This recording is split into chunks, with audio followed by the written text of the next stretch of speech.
So this morning, excited ako to share with you yung last I am statement ni Jesus Christ. And again, yung prayer ko is that we have learned a lot from these 7 I ams, yung introduction sa Gospel of John, yung introduction kung sino si Jesus Christ.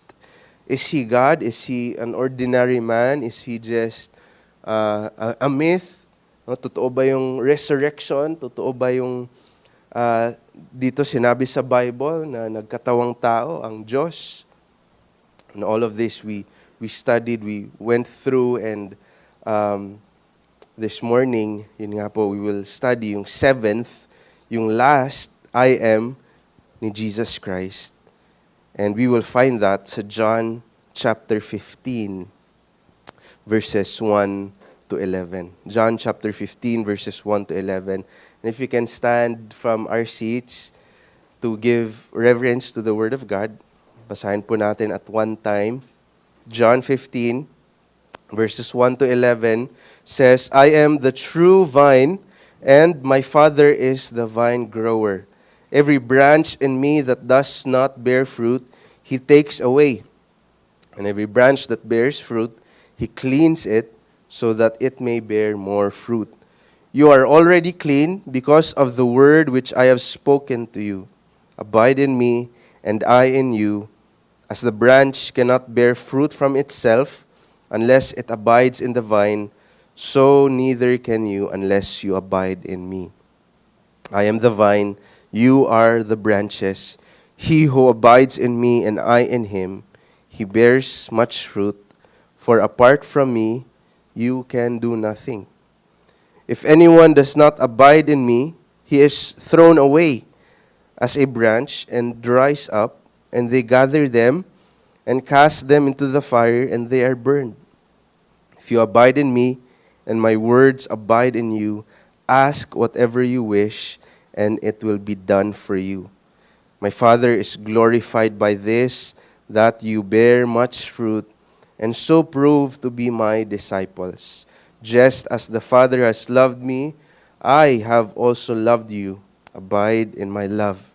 If you keep my commandments, you will abide in my love, just as I have kept my Father's commandments and abide in his love.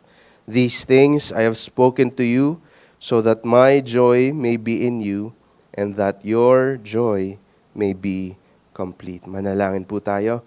Lord, we thank you for this day. Indeed, God, how wonderful it is for brethren to dwell together in unity, praising your name, speaking to one another with psalms, hymns, and spiritual songs, giving thanks always in Christ Jesus, and being filled with the Spirit. Salamat, Panginoon, sa pagtitipon po na ito, Lord, wherein isa po siyang paalala po sa amin individual, kami po na mga individual na mga Christians, Lord, that we do not live this life alone, na meron po kaming mga kapatiran na nag-journey po kasama kami sa Christian life, sa race that we are set upon to run. Salamat, Lord, sa tulong, sa encouragement, sa counsel ng bawat isa, hindi lang po sa aming pastor, but Lord, your word teaches yung one anothering po namin that happens dito po sa church natin, Lord. And so, Lord, we thank you for this time na nilaan niyo po para sa amin, para mapag-aralan po namin yung mga salita mo, and specifically po dito po sa sinabi ni Jesus Christ, yung mga I am na statements niya. Lord, we pray na ito po ay magdulot po sa amin ng yung presensya niyo, Lord, maunawaan namin po, Lord God, at maisabuhay po namin. Lord, hindi lang kami taga-pakinig lang, Panginoon, but we will obey your word. We will be doers of your word, God. Kaya, Lord, tulungan niyo po kami, Panginoon. Tulungan niyo po kami sa buhay na ito, Panginoon Lord. Alam niyo po yung mga struggles na dinadaanan po namin araw-araw at kailangan namin ang tulong niyo. Sa sinabi po dito, sa binasa lang namin, apart from you, we cannot do anything. Kaya Lord, we ask for your presence, we ask for your help today, even as we study your word. May you be glorified and honored in Jesus' name. Amen and amen. Praise the Lord. Let's take our seats at this time, brethren. Allow me to just give a short background context lang po dito sa binasa natin na chapter because as you notice, nag-jump po tayo ng mga text to get to yung mga I am statements ni Jesus. So last week, we studied on yung sinabi ni Jesus na I am the way, the truth, and the life. And all of that since chapter 13 and all the way po to chapter 17 ay yung final words po ni Jesus sa mga disciples niya. Kumbaga, last day po ni Jesus ito. After all these things na ituturo niya po sa mga disciples, He will be arrested and crucified.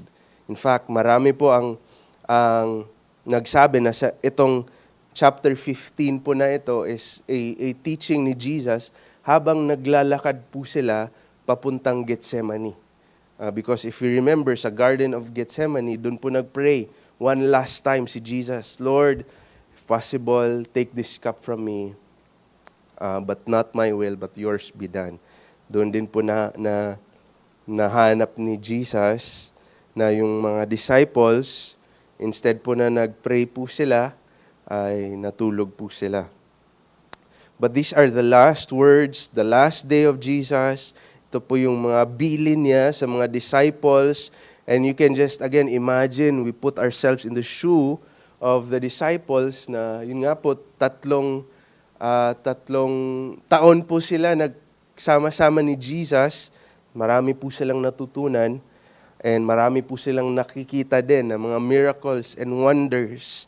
Tapos biglang sasabihin ni Jesus na I am going away. So there's a lot of trouble in their hearts, yung anxiety po nila, yung worry po nila. But all these things that Jesus will say will give them the strength to continue on. Now, manotice din po natin, mga kapatid, na yung first I ams ni Jesus Christ, it asks the question, do you believe? Do you believe in Jesus Christ? Yun po yung mga tinanong po, yung tinanong po ng mga 6 I am ni Jesus. Do you believe? Naniniwala po ba tayo na siya po yung bread of life that can satisfy us? Na siya po yung light of the world that can give us darkness? Do we believe na siya yung daan, siya yung pintuan, at siya yung mabubuting pastol? Do we believe that He is the way, the only truth, the only life? Kumbaga, foundational po itong 6 I ams ni Jesus Christ. And we need to ask ourselves this question. Do we believe? Nananampalataya po ba tayo sa great I am? But the last one, iba po yung tanong niya. The other 6 asks, do you believe? But the last one asks, do you continue to believe? Do you continue to believe? Kasi ang Christianity po, hindi lang po siya one time, tapos okay na, bahala na si Lord, bahala na yung church na yan, pupunta lang ako kung gusto ko. Yung pag-believe po kay Jesus Christ, hindi lang siya one day, one time, kasi nag-pray tayo ng sinner's prayer. But the Lord, whom we call Lord, whom we call God, si Jesus Christ, if we confess na, Lord, Ikaw nga ang tagapagligtas ko, Ikaw ang Diyos ko, meron po bang follow through yan sa buhay natin? And up to this day, are we still continuing to believe? For the disciples, it is such a fitting message, mga last words as they are about to face. Grabe po yung haharapin po nila ng trials. mga death and life situations, are they going to continue in the Lord? Mananatili po ba sila sa pananampalataya nila kay Kristo? Will they continue on even as He leaves them? Will their faith go stronger? Will their trust go stronger? Yung pagtiwala nila, yung pagdepend nila kay Jesus Christ, will it continue on? The first 6 I am statements were invitations for us to come, to eat, to drink, to feast, to believe, to walk in the light. The last one, brethren, demands from us. So kung yung first six ay nasa receiving end po tayo ng grace ng Lord, ng mercy ng Lord. But the last one, it asks of us. It demands us. Ang Christianity po is a demanding faith. Hindi lang po na, yes, ultimately, it's what we receive from the Lord, but what do we give God in return? What does God demand from those who truly believe in His Son? Ano po yung hiningi ng Lord? Ano po yung demand ng Lord sa atin? It is that we bear fruit, brethren. Are we Christians that bear fruit? May bunga po ba yung faith natin kay Kristo? Or is our faith stagnant and idle? Is our faith naka-standby lang po siya? Are we bearing fruit? This last I am statement ni Jesus demands from us that we bear fruit in this life. So are we a Christian that bears fruit? This morning, let us take a look at two things. Sa John 15, verses 1 to 11. First thing that we will see is our source. The source of our fruit-bearing life. And where do we get this? How do we bear fruit? What is bearing fruit? Secondly, we will see the result of abiding. The result of abiding. So puntahan po natin yung first, the source of our fruit-bearing life. And it's very straightforward. Verse 1 says, I, Jesus Christ, I am the true vine. So He gives the disciples and us a picture, a metaphor po siya, figure of speech, ng isang agricultural na scene. No? So kayo po na nung pandemic, naging plantito-plantita kayo, familiar po kayo sa itong vine and branches. Mga vine growers kayo, vine dressers kayo. Ito yung biblical term ng plantito and plantita. But Jesus says here, straightforward, I am the true vine. So the source of how we bear fruit in this life is by knowing the true vine. Knowing who Jesus Christ is. And even as we look at po yung definition po ng vine, it is really where the source of yung nutrients, yung buhay po ng isang halaman, doon po natin mahanap. You cut off the vine, mamamatay po yung halaman natin. Vine is very important. The root is very important. Without the vine, yung pinaka-main na stem niya, there will be no fruit. There will be no leaves. In the same way, brethren, kung si Jesus po, yung true vine, there is also no life apart from this true vine. There is no salvation apart from the vine. So do we know this true vine? Kilala po ba natin itong true vine. Kilala po ba natin itong I am, si Jesus Christ? If we do not know, ito po yung starting point. Ito po yung foundation. If hindi po natin kilala si Jesus Christ, we will not be bearing fruit. We can try, pwede po tayo maging busy sa ministry. Minsan, yun na po ang naging definition ng bearing fruit. Mga external successes. Kung marami silang attendees at members, ay, nagbe-bear fruit yan sila. Kung maraming youth at kids, nag-bear fruit yan sila. Kung maraming pastors, nagpipreach ng Word of God sa pulpito, nagbe-bear fruit. Puro external. But bearing fruit, as God defines it, ay nagsimula po sa pagkikilala natin kay Kristo.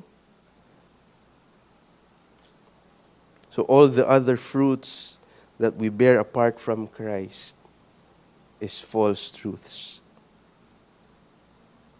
So kung meron pong true vine, meron din pong mga false vine. And scholars say na supposedly, ang vine po is Israel. No, the nation of God, they were supposed to be yung main instruments of God for the glory of God to be revealed to other nations. Kaya ang ganda po ng study natin, mga IBI students, sa Old Testament. Because we see the purpose of God. Bakit niya pinadala yung law? So that they are set apart. Makita ng ibang nations, sino yung God nyo? Makita ng ibang nations yung glory ng God natin. Yung glory ng God ng Israel. Yung glory ni Yahweh. But they are the false vine because they would time and time again choose other gods. Especially sa Judges. Kalungkot po na even as we study po na so a generation forgets who God is.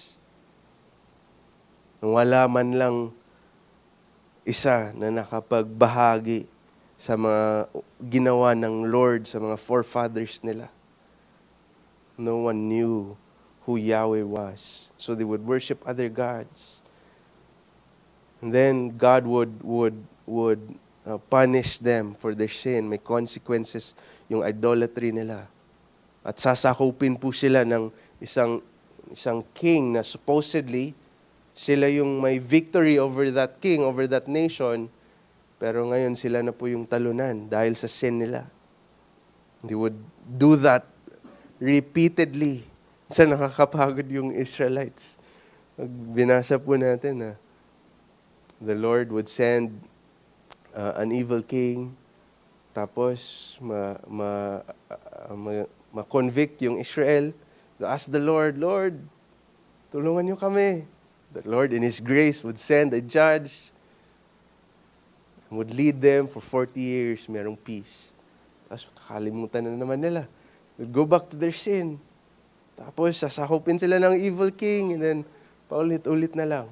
Alam niyo, ganun din po tayo. At ganun din po yung grace ng Lord.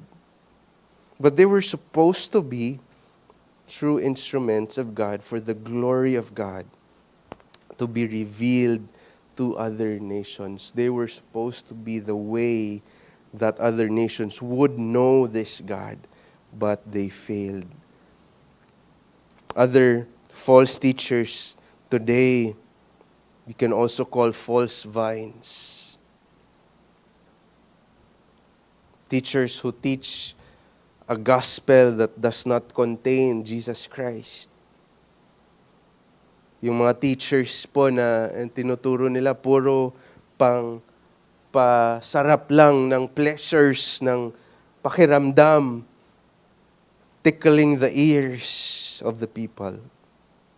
But Jesus Christ, in Jesus alone, can we find true life? Can we find true salvation? He is the source of life. He is our life. You notice another character dito po, and Jesus mentions His Father. God the Father, sabi niya, He is the vine grower, or He is the farmer, the worker of the ground, the husbandman. Basically, siya po yung nag-manage ng vineyard. We will see in verse down to verse 2, verse 3, that He is the one that prunes, that takes away the unfruitful branch. What do we see here? We see the Father, the Son, and even the Holy Spirit in background, the God 3-in-1. They are actively working their redemption plan, His redemption plan in the lives of His people. So while Jesus was on earth, hindi po naka-standby lang ang Father, ang Holy Spirit. But the Trinity is working continually, even up to today in our lives. And then Jesus says, every branch in me, verse 2, that does not bear fruit, He takes away. And every branch that does bear fruit, He cleans it so that it may bear more fruit. And He says, you are already clean. Sinabi niya po sa mga disciples niya, because of the word which I have spoken to you. So we see the act of the Father na nililinis po niya yung mga branches. And there's this word na pruning. So the pruning of the vine is apparently important po siya para mabuhay po yung halaman. It is removing impurities sa branch, and it involves even yung pag-cut po ng mga branches. Hindi ko po nalaman yon hanggat hindi sinabi ni Sister Merly sa akin na kailangan pala putulin once in a while yung mga sanga-sanga po ng halaman para mag-grow po siya beautifully. But that's what the Father does in His vineyard. He cuts up, takes away yung impurities. Meron mga dahon po na medyo dying, puputulin niya po yun to save the whole plant from dying. And we liken that to our sanctification process. The Father is, if genuine po tayo na Christians, we are not exempted po sa mga sufferings and trials. Mali po na katuruan po na when we are in Christ, wala nang problema. But here's what the Father does. He prunes us. The trials and sufferings, He cuts us up. Bakit po? Marami po tayong impurities. Marami pong sins in our hearts. Mga ginagawa po natin that do not glorify God. And what does He use? What does God use to mold us, to transform us, to sanctify us, to clean us? He uses sufferings and trials. Kaya blessing po para sa Christian ang mga pagsubok. Blessing po para sa anak ng Diyos ang mga paghihirap. And yes, at first glance, it's so hard to see, Lord, bakit ganito? But as we trust in His will, as we trust His purpose, as we trust His heart, we will see na ito yung purpose ng Lord, to mold us, to transform us. This is what Romans 8:28 is all about. Na all things work together for the good of those who love Him and are called according to His purpose. Ano po yung good? Hindi po yung na at the end of the tunnel, we get good things. Minsan, ganun po natin ginamit tong verse na to. Na hindi, all things work together for good. Mababayaran din natin yung utang na yan. Or ma-promote din tayo sa job. Or mabigyan din tayo ng malaking pera. All things work together for good. Hindi po yun yung good eh. Because sa next verse, it says that we may be conformed to the likeness of His Son. And what is Paul generally talking about dito sa Romans? Suffering, mga kapatid. The Roman believers at this time, they were greatly suffering under the rule of Emperor Nero. If you know your history, grabe yung ginawa niya sa mga Christians. These were the Christians that Paul was talking to sa Romans. Tapos sasabihin niya, all things will work together for good. Because what was the good? It's not that they will take their lives back. It's not that siguro meron silang family members na kinulong or pinatay. Hindi po na ma-resurrect sila, although God can do that. But the good is that we will be transformed. And we will be in the likeness, we will be molded into the likeness of Jesus Christ. And if we do not see this as yung goal and yung ultimate reward natin as Christians, baka hindi pa po natin naintindihan yung gospel. If we are after the Lord, gusto ko yung pleasures ng world na to, marahil hindi pa natin naintindihan. Because this is God's will for us. This is God's will for us. That we are molded into the likeness of His Son. So this is, una-una po, the source of our fruit bearing is knowing the true vine, and then knowing who the Father is and what He does. The source of our true vine or of our fruit-bearing life is also sufferings and trials. So we cannot bear fruit that glorifies God if we do not go through sufferings and trials. Kasama po siya, bahagi po siya sa buhay Kristiyano, mga kapatid. There is no one exempted from this. Because the Lord says sa Hebrews that if you are legitimate sons, He will discipline you. Ang word po na discipline is training. Parang military po na training. Or training a baby to walk. Minsan, madadapa po yung baby.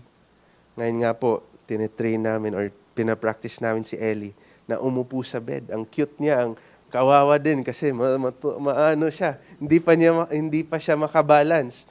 So minsan she will fall on her face, or on her back. Pero part 'yan ng growing up. And this is what the Lord does. He trains us. He brings us through trials and sufferings.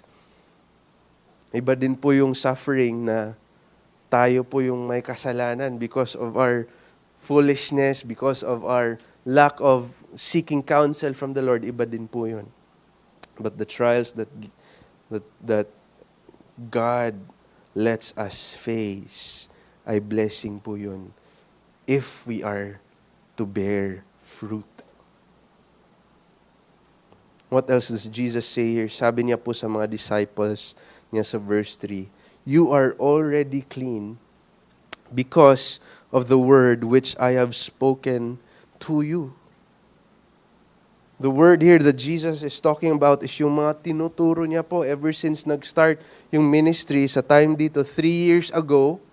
Ever since na tinawag sila ni Jesus to come, follow me, leave everything, become fishers of men, lahat ng sinasabi or sinabi ni Jesus Christ sa kanila, yun po ay nagdulot po ng paglilinis sa buhay nila. Na-correct yung perspective nila sa Diyos, na-correct yung mga ambitions nila na dati gusto nilang malaya sa Roman reign and rule and tyranny. Ngayon, iba na yung goal nila. It's to preach the gospel. Because why? The Word of God has cleaning or sanctifying power. As we know this Jesus who is the Word, yung revealed truth about God, of God, as we read His Word, as we meditate, we are sanctified. We are cleansed. Sinabi niya po sa John 17, yung prayer niya, yung priestly prayer niya po sa Lord. He says, Lord, sanctify them, verse 17, by the truth. Your word is truth. So how are we sanctified? How are we bearing fruit? If hindi po tayo nagbabasa ng Bible, we will not bear fruit. You will find a Christian who is defeated, a Christian na lagi na lang nagre-reklamo, wala man lang thanksgiving kahit isa, kasi hindi po siya nagbabasa ng Bible. We read, we meditate, we preach even the Word to ourselves. We preach the gospel to ourselves. We preach the truth of God to ourselves. Kaya importante po na we even, kung kaya po, we memorize the Word of God. We memorize verses that God can use, filling up our minds with His Word. And we also preach to others the Word of God, not our opinion. Hindi po yung mga theories, philosophies ng world. We preach to others, we counsel others with the Word. Nothing but the Word of God, because it has sanctifying power. Yung professor namin sa biblical counseling, si Dr. Ernie Baker, meron po siyang member sa church na Army veteran. And we know, mga veterans, prone po sila sa mga traumatic na symptoms. Prone po sila sa depression, sa violence. No, madadala po nila yung experience nila. Minsan, they convert it dun sa mga pamilya nila.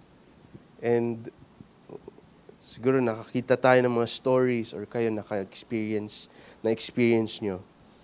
So he went through yung therapy and nagpa-check po siya sa mga psychiatrist and all that. Tapos ang dami pong pinagawa po sa kanya, ang dami pong pinainom sa kanya. And nag-testimony po siya na wala pong nangyari.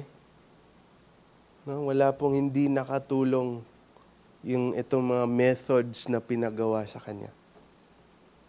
Until one day, meron nag-preach ng word sa kanya, merong nagturo sa kanya, meron nag-counsel sa kanya, and naintindihan niya.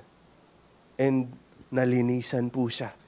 Na-renew po yung mind niya sa Word of God. Na-sanctified po siya sa Word of God. And sabi niya dun sa professor namin na, I only needed the right theology. I only needed pala. Ito lang pala yung kailangan ko. After how many? Mahal po yung sa kanila eh. Yung consultation pa lang, mahal na. Sabi niya, I only needed. Ito lang pala kailangan ko. Yung Word of God for me to have that renewed mind. Because yes, mga kapatid, meron pong power ang Word of God. Hindi lang po siya ordinaryong libro. Hindi po siya ancient na hindi na makapag-minister sa atin. But the Word of Christ, when it dwells richly in our hearts, it produces fruit in us. Nothing else can change us. And kayo po may mga testimonies kayo of how you heard the Word of God and everything changed. Word of God changes us. Not anything of this world. You are already clean because of the Word which I have spoken to you. So we bear fruit. The source of our bearing fruit or fruit-bearing life is knowing the true vine, knowing who Christ is. The source is suffering and trials that the Father gives us, yung pruning and cleansing ng vine grower. The source is the Word of God spoken and read and meditated upon. And He says continually sa verse 4, sabi niya, abide in me and I in you. The word of abide, church, has yung sense of urgency. Sa Greek, may imperative po siya, aorist imperative, meaning now. No, do not delay, abide now. So, unang-una po, He speaks to the disciples na ngayon na, abide in me. No, do not leave the faith kasi aalis na ako.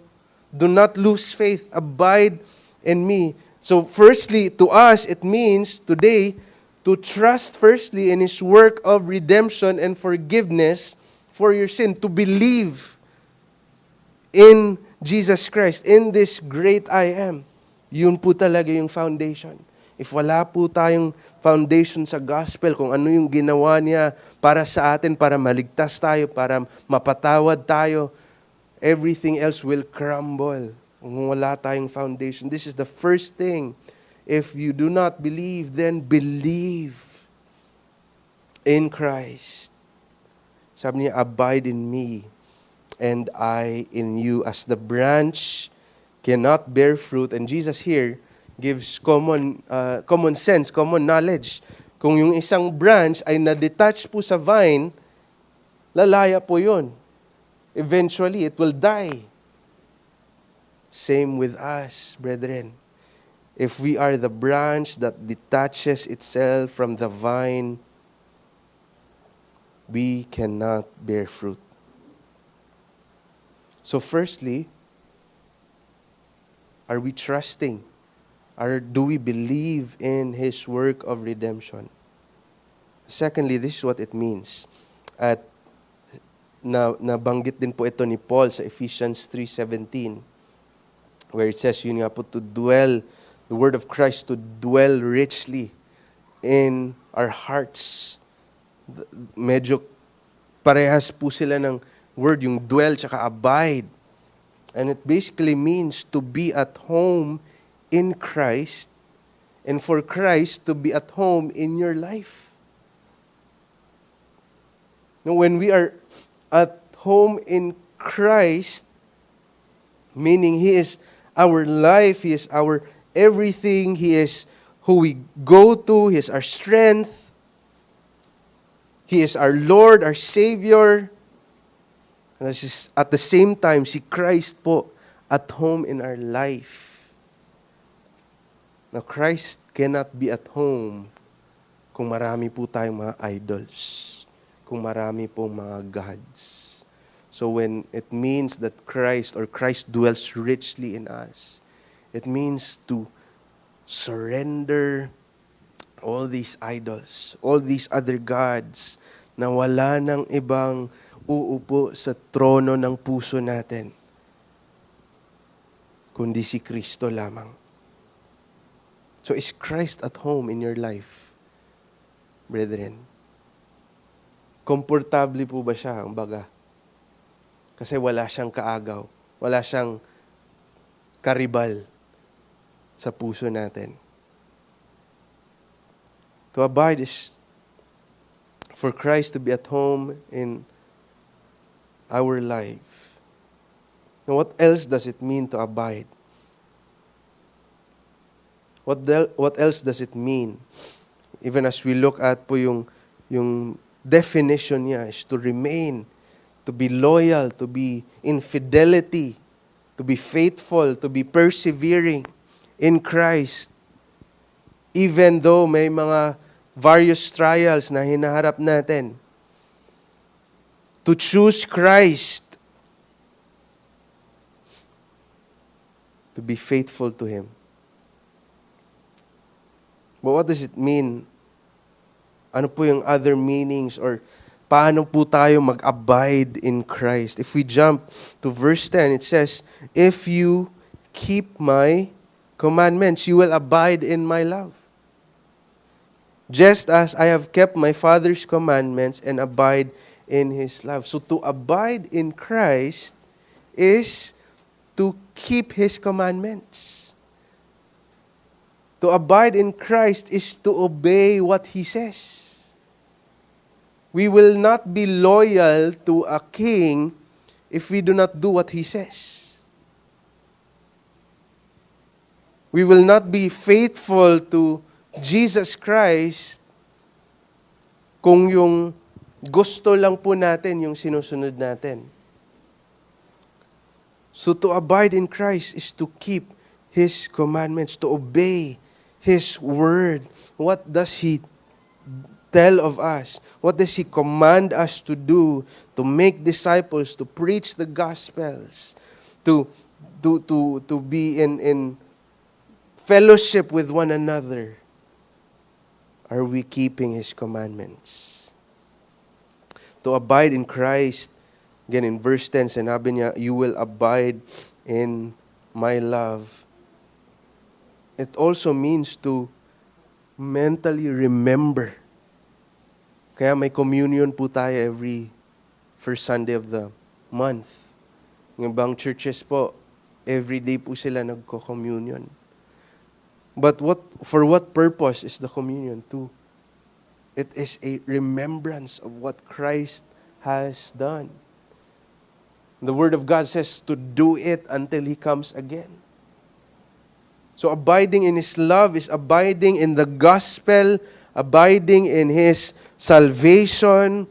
So even mentally remembering and even singing to one another with psalms, hymns, and spiritual songs. Kaya importante po na hindi tayo malate sa praise and worship. Because it reminds us through singing kung sino po ang Lord. We are reminded of His love, His gospel through the preaching of the Word. Are we abiding in His love? Are we remaining in His love? Are we remembering what Christ has done for us? And what happens dun po sa mga hindi po mag-abide or nag-abide kay Christ? It says in verse 5, He who abides in me, and I in him, he bears much fruit. For apart from me, you can do nothing. Those who do not abide in Christ are unable to bear fruit on their own. Yung mga hindi po, unang-una, kinikilala nila si Kristo, binabasa nila yung Word of God, and the Word of God is sanctifying them. If they do not do that, if they do not abide in Christ, we will not see fruit in their lives. We will not see them grow sa Christian life nila. Kaya notice na those, siguro marami tayong kakilala na hindi na nag-fellowship, hindi na nagbasa ng Bible, hindi na nagpe-pray. What is happening to their lives? Ano yung description ng buhay nila?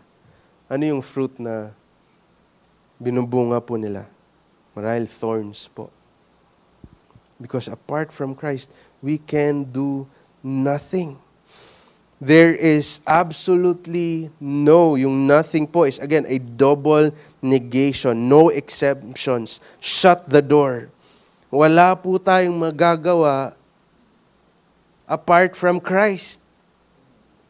Hindi natin ma-earn yung salvation natin apart from Christ. Hindi natin mapiplease ang Father, masatisfy yung wrath ng Father apart from Christ. No good works apart from Christ can ever please God. Without faith, it is impossible to please God.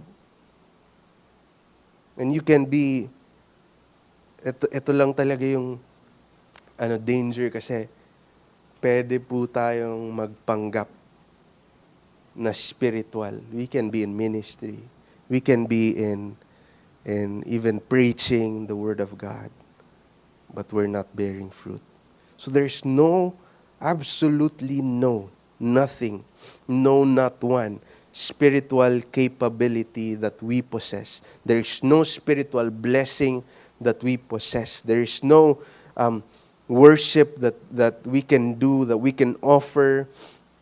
There's no service that we can do. There's no prayer even that we can offer. If we do not abide in Christ, hindi po yan katanggap-tanggap sa Lord. No salvation apart from Christ. No growth apart from Christ. And no spiritual qualities apart from Christ. We are, brethren, dependent on the true vine alone.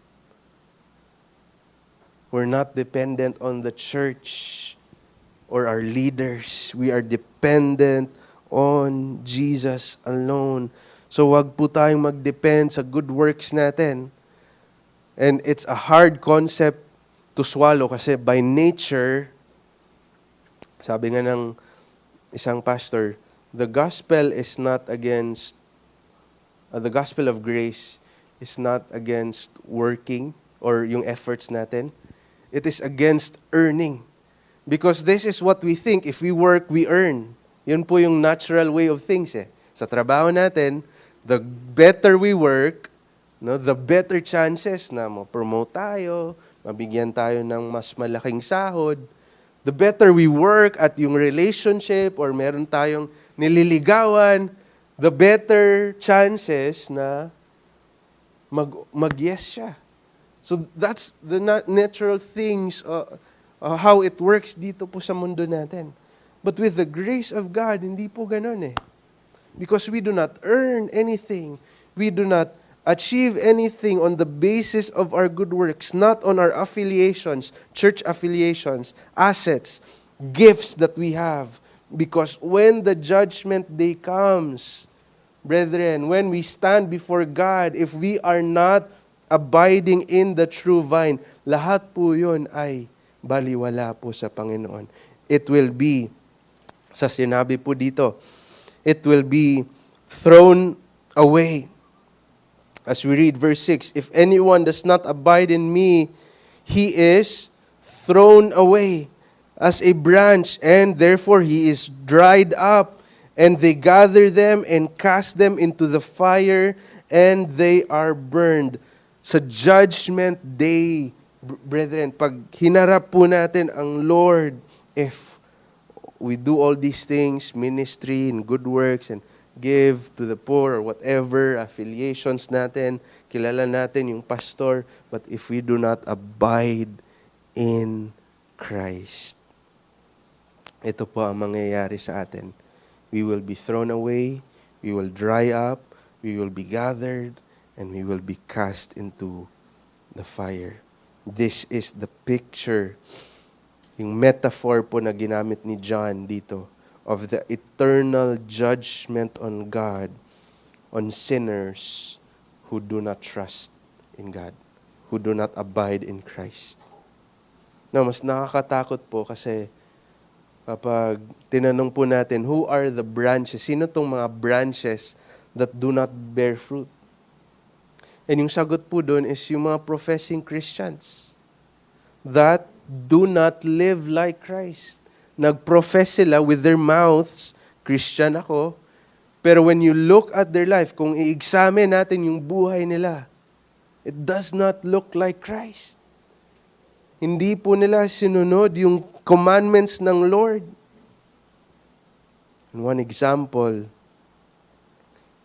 para dito, familiar sa mga disciples ni Jesus, si Judas Iscariot. And marami pong Judas Iscariot sa simbahan ngayon, where he was part of the 12, nag-serve siya along with Jesus, treasurer po siya sa group, and he would see the miracles. Nandun po siya nung na-heal yung hindi nakakalakad for how many years? 38 years. Nandun po siya nung ginaling po ni Jesus yung bulag. Nandun po siya sa mga miracles, sa mga teachings ni Jesus. He was a part of the ministry of Jesus. And yung example niya gives us warning that we can profess. We can say na I'm a follower of Christ. And we can do all these ministries, join every Bible study, join lahat ng activity ng church, perfect attendance tayo. But if in our heart of hearts, we do not know the true vine, we do not keep His word, we are the branches that do not bear fruit. So kaya, even today, brethren, let's not put our guards down and say, hindi, mature na ako kasi naka-IBI 101 na ako eh. Or naka-graduate na ako ng TEA. Or, hindi, kasi nag-Bible study na kami ni pastor. Or, hindi, pinapalead na ako ni pastor eh. So, okay, let's not put our guards down. Si David po yung prayer niya, search me, Lord, if there is any hurtful way within me. Search my heart. Si David po na man after God's own heart. It's not a title na personally he gives to himself. Si God po ang nagbigay sa title na yan. A man pursuing my heart is David. But still, he says, Lord, search me for any unhurtful way, because this is the truth, brethren. Yes, we can profess Christ, but if we are not bearing fruit, we need to check ourselves. We need to every day come in yung attitude of humility and repentance before the Lord, because we will never arrive. Remember, wala pong graduates ng grace ni Lord dito po sa mundong ito. Lahat tayo sasabay. Graduate po tayo when we get to heaven. Kaya while we're here, we're always checking ourselves. Do I know the vine? Do I read His word? Do I obey His commandments? Search natin yung hearts natin, yung lives natin. Yung words ko, is it beneficial to others? Is it God-glorifying? Yung thoughts ko, is it held captive to Christ? Am I bearing fruit? Am I a Christian who bears fruit? So that's our source of our fruit-bearing life. Knowing the true vine, and then going through the sufferings and trials that the Lord gives to us graciously, hearing and reading His word, and then abiding in Christ. And the second is, as we look at verse 7 to 11, ano po yung result? When we abide, when we do all these things, we know we go through yung sufferings and trials, yung word of God is in our hearts and in our minds. What is the result of our abiding? Verse 7, let's read. It says, if you abide in me, and my words abide in you, ask whatever you wish, and it will be done for you. Yes, salamat. Favorite part ko. Hihingin ko na yung job promotion, or yung mas malaking kotse, or yung mas magandang bahay, or yung business ko na mag-grow. Ask whatever you wish, sabi ni Jesus. But what does this mean? Let's study this. Kasi ito din po yung verse na ginagamit po ng mga prosperity. Na you can ask, kasi na kay Kristo ka na, and everything. Kaya yung na-mention ni Pastor Jess din, yung claim. You claim it, name it, and claim it. Meron akong kilala po na nag-attend ng other church, nag-communion sila. And sinabi ba naman ng pastor, as you drink this communion, you are claiming your brand new car. Doon tayo na church. But what does Jesus mean? What does this verse mean? So unang-una po, meron pong prerequisite when Jesus says here, ask whatever you wish and it will be done for you. What is the prerequisite? It is in the abiding in Christ. It is in the being faithful to Christ, to His Word, obedient tayo sa Word. Our life is being shaped by the Word of God. It is lahat ng sinabi ng Word of God, we seek counsel, lahat ng decisions natin, we go to the Word of God. Yung prayer natin is based sa Word of God. We are abiding in Christ. Ito po yung prerequisite. So this does not apply, yung ask whatever you wish, and it will be done for you if you do not abide in Christ. If you are a stranger to Christ, bakit niya ibibigay lahat? If you are a stranger in the family of God, bakit niya ibibigay lahat ng ni-request mo? Now, secondly, as we look at the word ask, ano po siya? Humble request. So you're asking, you're praying in humility. So you're not saying, Lord, tingnan niyo po, lahat ng achievements ko, lahat ng ilang taon na ako nagsiserve sa'yo. Sharon naman, Lord, bigyan mo na ako ng blessings. Let it come, let it flow. No, but asking here is, you are humble, down on your knees, knowing hindi ka karapat-dapat sa lahat ng blessings na binigay ng Lord, especially yung blessing ng salvation. So this is in an attitude of knowing that God is holy and you are not, that God is great and you are not. This is in an attitude of knowing na si Lord ang potter and we are the clay. Ang clay, hindi po mag-dictate sa potter na, gusto ko yung forma ko, pina-wavy yung cup or mataas yung pot. The clay does not say that. So ito yung attitude po dito. When we ask, we are in humility na, Lord, I'm a sinner before you. The fact na makakalapit ako sa iyo is a blessing already. Now, what else do we see when we go to the next phrase? When it says, ask whatever you wish.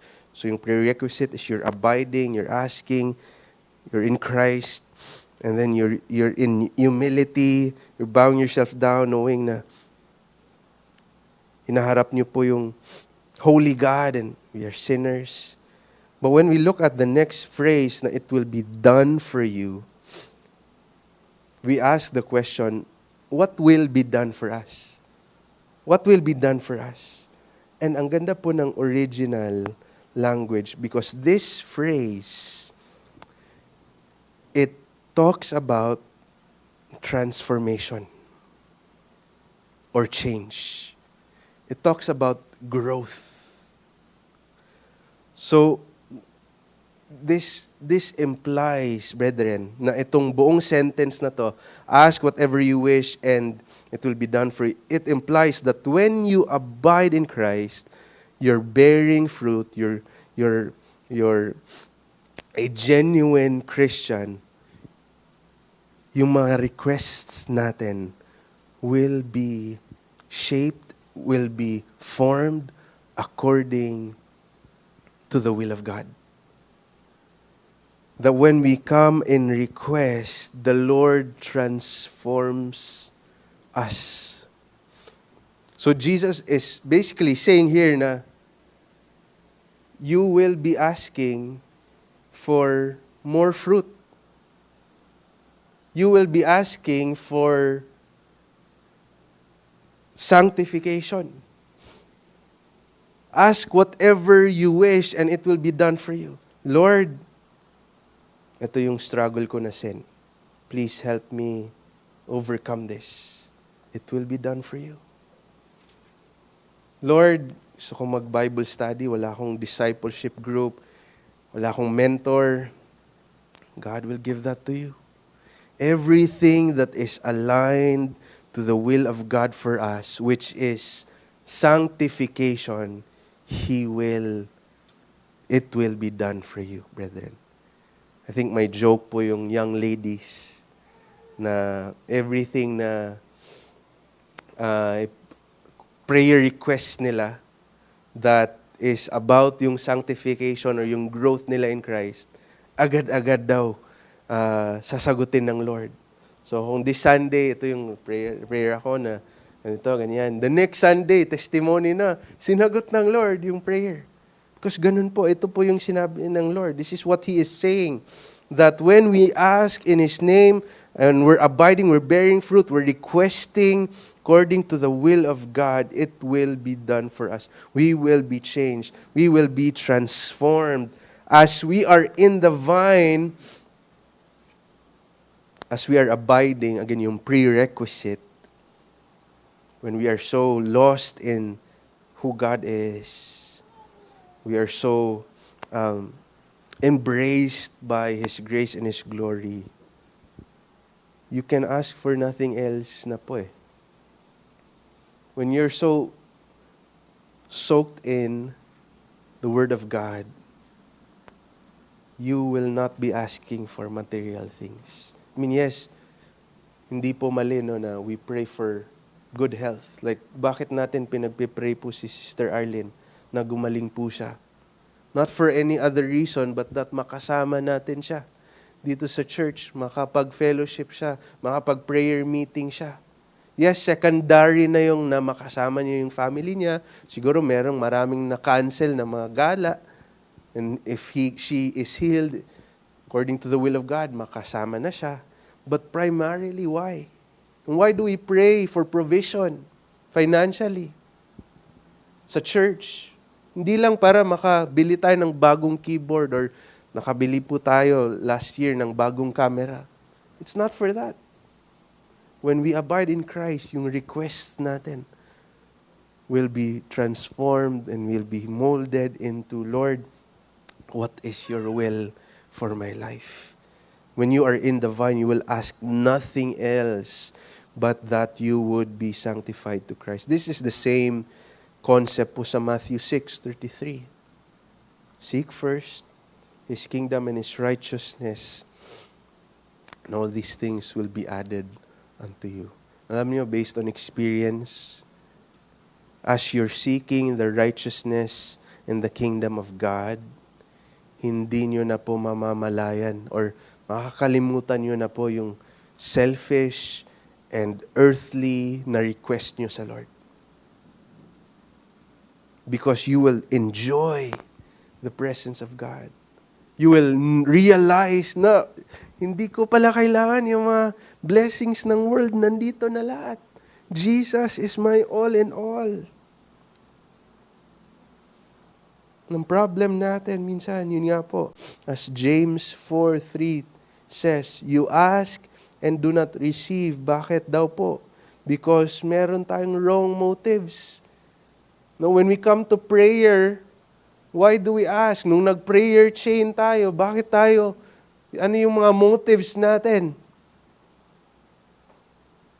And ito nga po yung wrong motive natin, so that we may spend it on your pleasures. On your pleasures. Si James, yung pag-describe niya po sa pleasures is always yung lustful and strong desire for something. And if we are in our sin, if we are in this world, yung mga request natin, ganito po.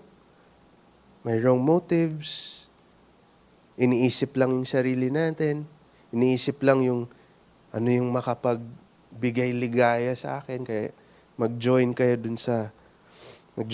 dun sa conference ng Hierarch na holiness over happiness. Because yung will ng Lord for us is not to be happy, but it is to be holy. But the amazing thing is, ito, kasi ang God natin, hindi siya madamot eh. Ang Father natin is a good God who gives good things to His children. When we pursue holiness over happiness, what happens?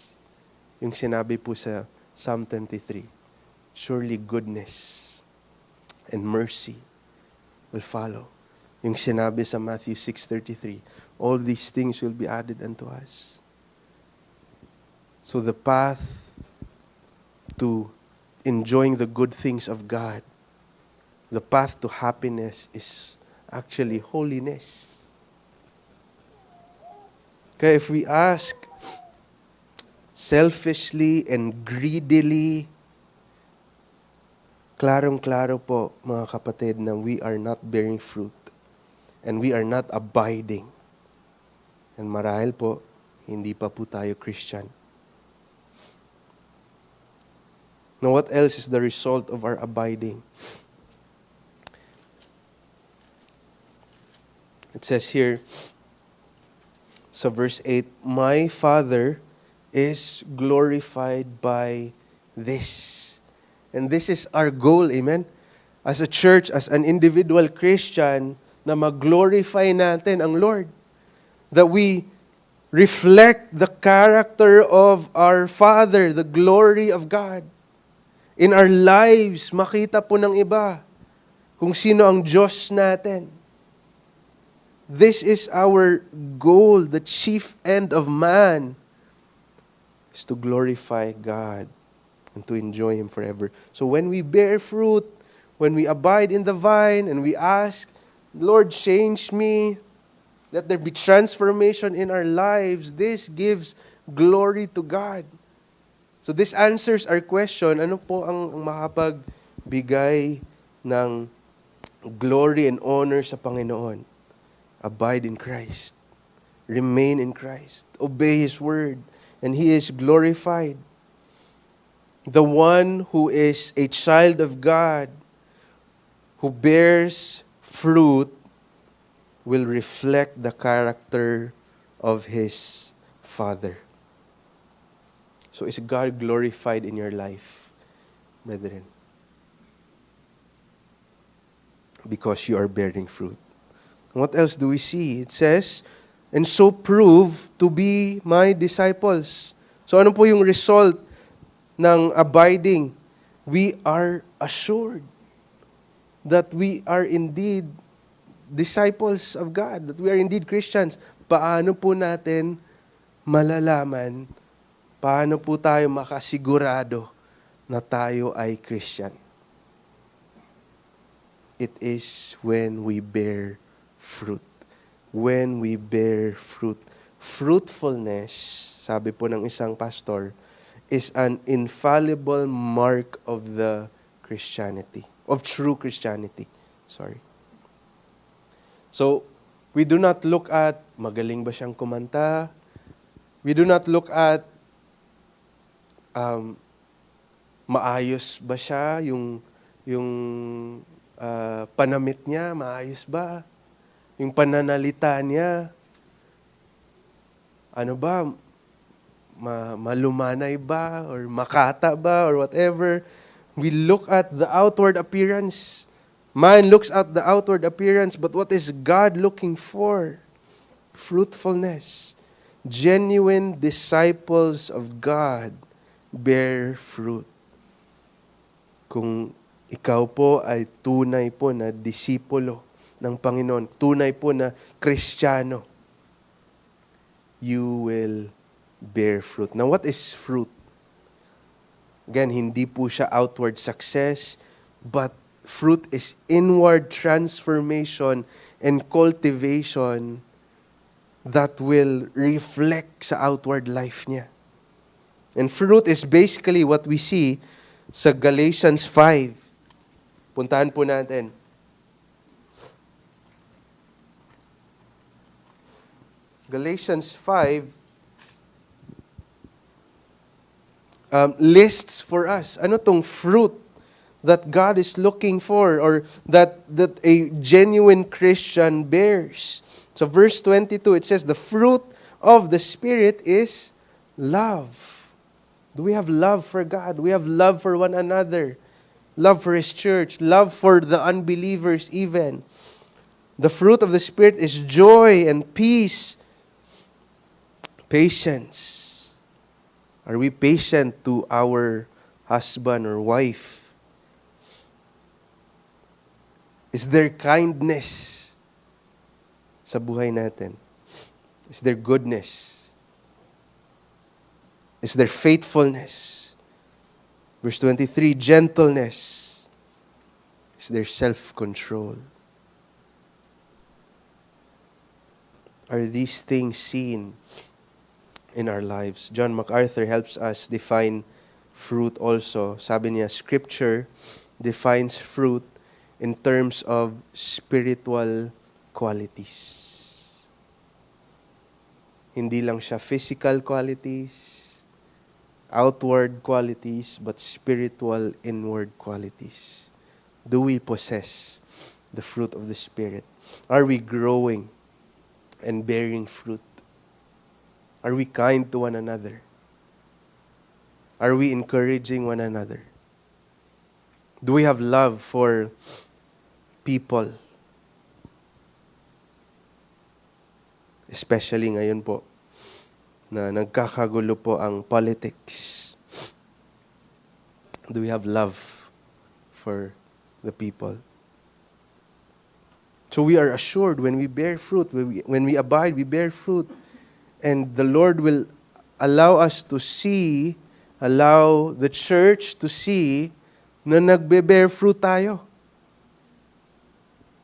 And siguro here's one challenge for us, siguro especially mga small group leaders, that if you see a member bearing fruit, i-encourage niyo po siya. Encourage niyo po siya. Because the Lord will let us know, will let us see the fruit of a person kung tunay nga po siya na Christian. So the result of our abiding is we ask whatever we wish.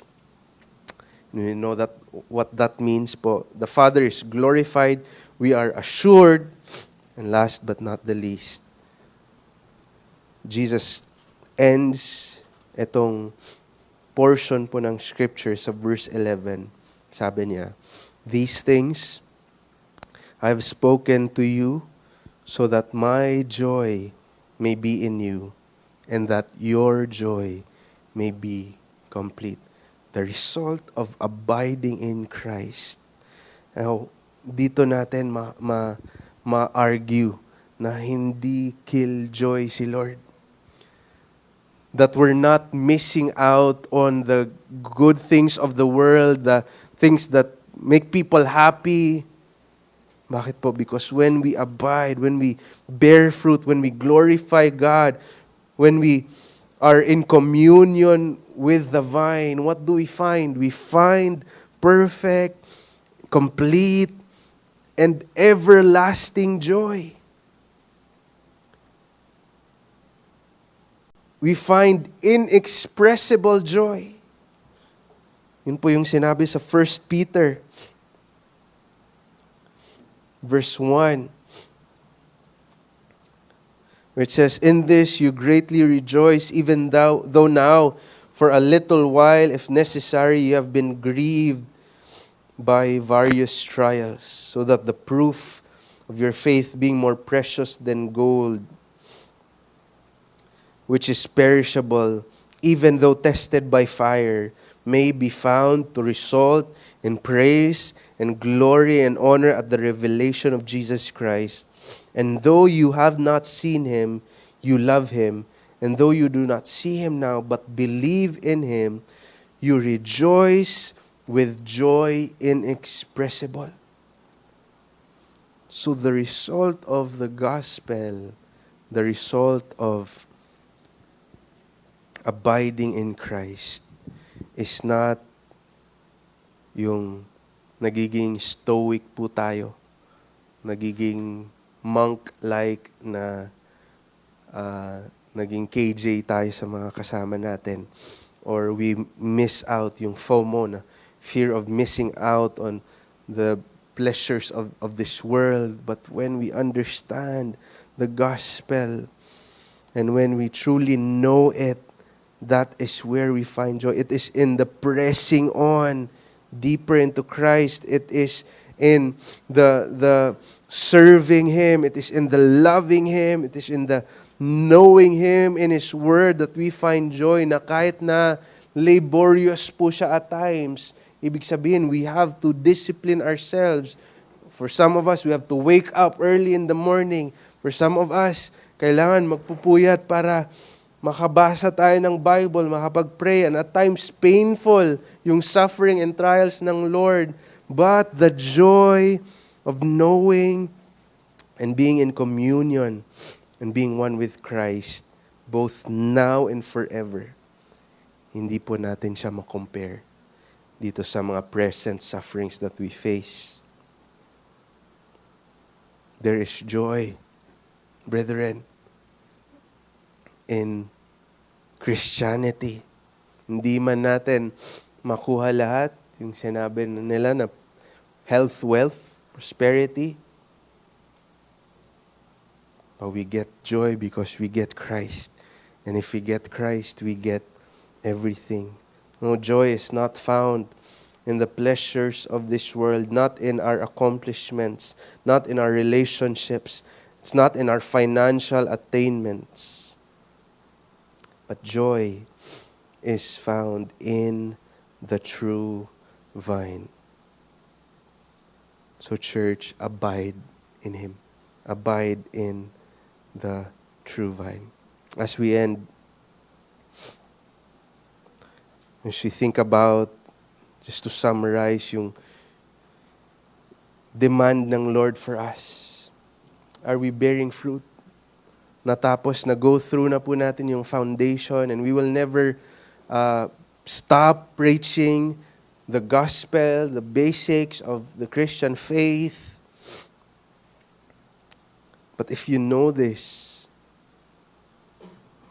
at kung kayo po mismo personally, you know in your hearts that you love Christ, then this is what God demands of you. Are you bearing fruit? Are you bearing and growing spiritual qualities in your life? Are you glorifying the Father with the way you live your life? Kamusta po ang buhay natin sa labas ng church na ito?